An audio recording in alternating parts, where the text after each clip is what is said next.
que quando a gente fala em consolação, na filosofia antiga, é quase o mesmo de falar medicina da alma, que é um cuidado não com relação ao corpo, mas com relação à alma, né? Então, assim, é uma maneira de consolar, de tentar aliviar um pouco, né, a tensão que a pessoa estava sofrendo no momento, né? É ajudar uma pessoa que está num sofrimento intenso a aliviar um pouco o sofrimento dela. Não é retirar o sofrimento dela. Isso que eu acho interessante pensar nesse momento. O consolador, em nenhum momento, ele tem o intuito de tirar a dor da pessoa.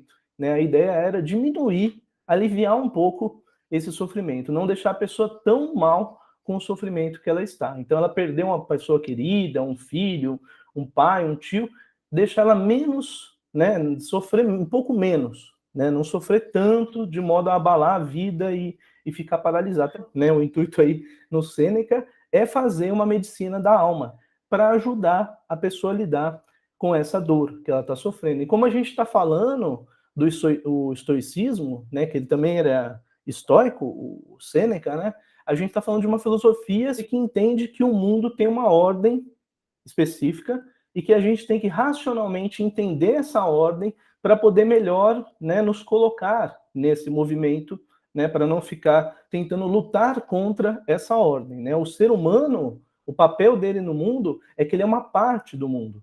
O principal é o mundo, é o universo, né?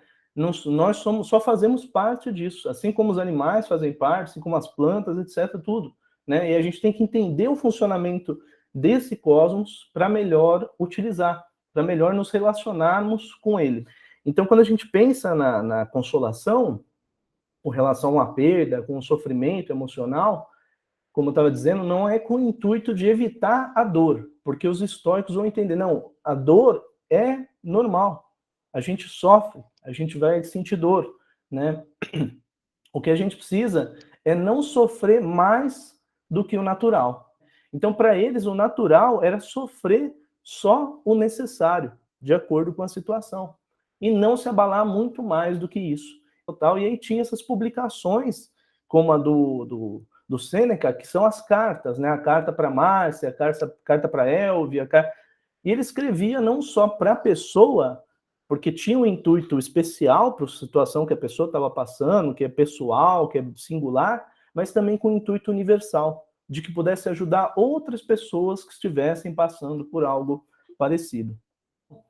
E a gente tem aqui a consolação como uma prática que começa na Grécia arcaica, né, que é uma prática de, peraí, o que eu posso fazer para aliviar essa dor?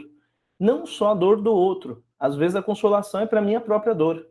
Né? Eu acho interessante, porque a gente não tem muito hoje essa prática, mas é uma prática que, por exemplo, literária, porque a consolação é uma prática filosófica e literária.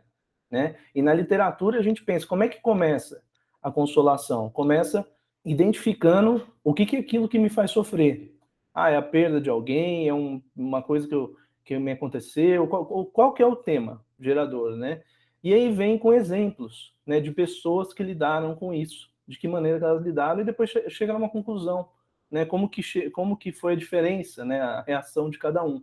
E é uma prática que, se a gente for pensar, aproveitando que a gente está aqui, a temática cuidado de si, a gente pode pensar como uma prática que a gente pode fazer por nós mesmos. A gente pode estar passando por um momento difícil, vou lá escrever, vou fazer uma consolação, vou me consolar, por que não?